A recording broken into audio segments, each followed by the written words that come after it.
വേടൻ എന്ന് പറയുന്ന വ്യക്തി, അതായത് വേടൻ എന്ന് പറയുന്ന വ്യക്തി ഈ പ്രിവിലേജ് ഒന്നും അനുഭവിക്കാൻ ഭാഗ്യം കിട്ടാത്ത, വളരെ താഴ്ന്ന രീതിയിൽ ജീവിച്ച, ദാരിദ്ര്യരേഖയ്ക്ക് വളരെ താഴ്ന്ന രീതി. അപ്പം നമ്മൾ മനസ്സിലാക്കണം, പട്ടിണിക്കും താഴെ എന്ന് പറയുന്ന ഒരു അവസ്ഥയുണ്ട്. അതായത് ഒരു നേരത്തെ ആഹാരം കഴിക്കാൻ ശേഷിയില്ലാതെ അത്രയും ബുദ്ധിമുട്ടി ജീവിച്ച ഒരു വ്യക്തി, അയാളുടെ ജീവിതമാണ്. ഇപ്പൊ എനിക്ക് എൻ്റെ അനുഭവങ്ങളായിരിക്കും ഞാൻ എൻ്റെ പാട്ടിലൂടെ അല്ലെങ്കിൽ എൻ്റെ ജീവിതത്തിലൂടെ, ഇപ്പം ഞാനിപ്പോൾ ഒരു ഇൻ്റർവ്യൂ നടത്തുന്ന സമയത്ത് എൻ്റെ അനുഭവങ്ങളും കൂടി ഞാൻ ആ ഇൻ്റർവ്യൂവിലേക്ക് കൊണ്ടുവരും. സ്വാഭാവികമായിട്ടും നമുക്കുണ്ടാകുന്ന അനുഭവങ്ങളാണല്ലോ ഇപ്പോൾ ഈ കഥയിടുന്നവർ, കഥാകൃത്തുക്കൾ, ഇവരൊക്കെ അവരുടെ അനുഭവങ്ങളാണ് അവർ പുറത്തേക്ക് കൊണ്ടുവന്നത്. അപ്പോൾ അങ്ങനെയുള്ളൊരു വ്യക്തി അയാളുടെ പാട്ടിലൂടെ തൻ്റെ ജീവിതത്തിലുണ്ടായ പ്രശ്നങ്ങൾ, ദുരിതങ്ങൾ, വേദനകൾ, നൊമ്പരങ്ങളൊക്കെ പാട്ടിലൂടെ അയാൾക്ക് കിട്ടിയിരിക്കുന്ന മീഡിയം അയാൾക്ക് ആ ഗാനത്തിലൂടെ ജനങ്ങളിലേക്ക് എത്തിക്കാൻ, അത് ചെയ്യുന്നതിൽ എന്താ തെറ്റ്? അത് നല്ല കാര്യം തന്നെ. അയാളുടെ മീഡിയത്തിലൂടെ അയാൾ പാടിക്കോട്ടെ, നല്ല കാര്യം തന്നെ. പക്ഷേ ജാതീയത പറഞ്ഞും സ്വന്തം ജാതിയെ ചവിട്ടിത്താഴ്ത്തിയും അത് മറ്റുള്ളവരുടെ മേൽ, സ്വന്തം ജാതിയെ ലെറ്റ് മീ കംപ്ലീറ്റ്, സ്വന്തം ജാതിയെ ചവിട്ടിത്താഴ്ത്തിയും സ്വന്തം ജാതിക്കാർ അങ്ങനെയാണെന്ന് പറഞ്ഞ് അവഹേളിച്ചും കൊണ്ട് നമ്മൾ മറന്നു തുടങ്ങിയ ആ വൃത്തികെട്ട കാലത്തെ പിന്നീട് ഓർപ്പിച്ചുകൊണ്ട് മറന്നു തുടങ്ങിയ, ഞാനൊന്ന് ചോദിക്കട്ടെ,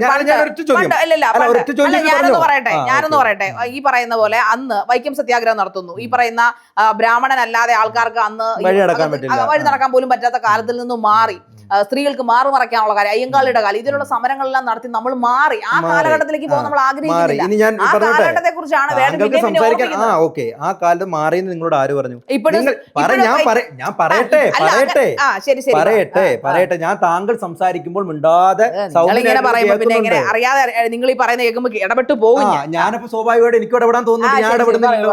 അതാണ് ജനാധിപത്യ മര്യാദ. ഓക്കെ, അപ്പം സ്വാഭാവികമായിട്ടും താങ്കൾ പറഞ്ഞു പണ്ടുള്ള മാറുമറയ്ക്കൽ സമരത്തിലൂടെയും അതുപോലെ വഴിനടക്കൽ സമരത്തിലൂടെയൊക്കെ നമ്മൾ ഒരുപാട് മാറിയെന്ന്. നമ്മൾ മാറിയോ? മാറിയില്ലേ? ഇന്ന് ഒരു ഈഴവ കുടുംബത്തിൽ ജനിച്ച താങ്കൾക്കൊരു വിവാഹം ആലോചിക്കുന്നത് ഈഴവ കുടുംബത്തിൽ നിന്ന് തന്നെയല്ലേ?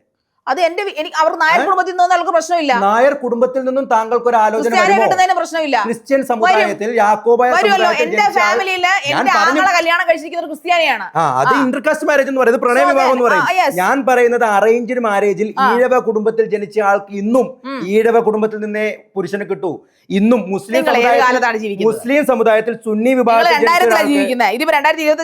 താങ്കൾ 2025 ഇതല്ല ഇപ്പൊ കേരളത്തിൽ മാറിയിരിക്കുന്നു. ജനറലൈസ് ചെയ്ത് പറയരുത്. ഒരു നായർ കുടുംബത്തിൽ നിന്നും ഒരു ഈഴവന് വിവാഹം കഴിക്കാൻ സാധിക്കും. ആര് പറഞ്ഞു? എത്രയോ പേരാണ്. എന്റെ കൂടെ വർക്ക് ചെയ്യുന്ന റിപ്പോർട്ടർ ഉണ്ട്, പുള്ളിക്കാരന്റെ വൈഫ് ഈഴവയാണ്, പുള്ളി പിള്ളയാണ്, നമ്പ്യാരാണ്. പുള്ളി കല്യാണം കഴിച്ചു. ഇപ്പോഴത്തെ ജനറേഷനിലെ പിള്ളേരാണ് അവരൊക്കെ. എന്ത് സംഭവിച്ചു? വിവാഹമായിരിക്കും. അറേഞ്ച്ഡ് മാരേജ് ഇന്ന് പ്രണയവിവാഹമേ ഉള്ളൂ. അറേഞ്ച്ഡ് മാരേജ് ഇല്ലേ? എന്റെ ചേട്ടൻ വിവാഹം കഴിച്ചത് അറേഞ്ച്ഡ് മാരേജ് ആണ്. മിക്കവരും ആഗ്രഹിക്കുന്നത് ഇന്നലെ കണ്ട ഒരു പുരുഷനെ കെട്ടാനല്ല, കുറച്ച് നാള് പരിചയിച്ച് പഴകിയ പുരുഷനെ കെട്ടാനാണ്. അവിടെ ജാതിയില്ല. ഏറ്റവും വലിയ മണ്ടത്തിലാണ് നിങ്ങൾ പറയുന്നത് കൊണ്ടാണ് ഞാൻ പറഞ്ഞത്. നിങ്ങൾ വലിയ ബുദ്ധിമാൻ. ഇങ്ങനെ അധിക്ഷേപിക്കാനാണ് ഞാൻ എന്റെ പാട്ടിൽ ഇറങ്ങിപ്പോകും. നിങ്ങൾ വലിയ ബുദ്ധിമാനാണോ? ഓക്കെ, നിങ്ങൾ പാട്ടിൽ ഇറങ്ങി പോയാൽ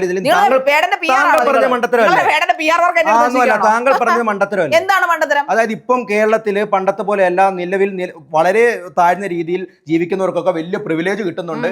ഇപ്പൊ ഈ ജാതീയതയൊന്നും കേരളത്തിൽ പറയുന്നില്ല. ഒരു മണ്ടത്തരവും ഇല്ല. ഏറ്റവും കൂടുതൽ ഇന്ന് തഹസിൽദാറായിട്ടും വില്ലേജ് ഓഫീസറായിട്ടും ഒക്കെ ഇരിക്കുന്നത് ഇന്ന് താഴ്ന്ന ജാതിയിലുള്ള ആൾക്കാരുടെ പ്രിഫറൻസ്. പഠിച്ച പല സവർണന്മാരും ഇന്ന് പുറത്ത് നിൽക്കുകയാണ്. അവർക്ക് പ്രിവിലേജുകൾ ഇല്ല, അവർക്ക് പല അവസരങ്ങളും കിട്ടുന്നില്ല. അപ്പൊ എന്താണ് വേറെ ഉദ്ദേശിക്കുന്നത്? ഞങ്ങൾ സവർണരായി മാറുകയും സവർണരായിരുന്നവർ അവർണരായി അനുഭവിക്കുകയും ചെയ്യണമെന്നാണോ വേടൻ ആഗ്രഹിക്കുന്നത്?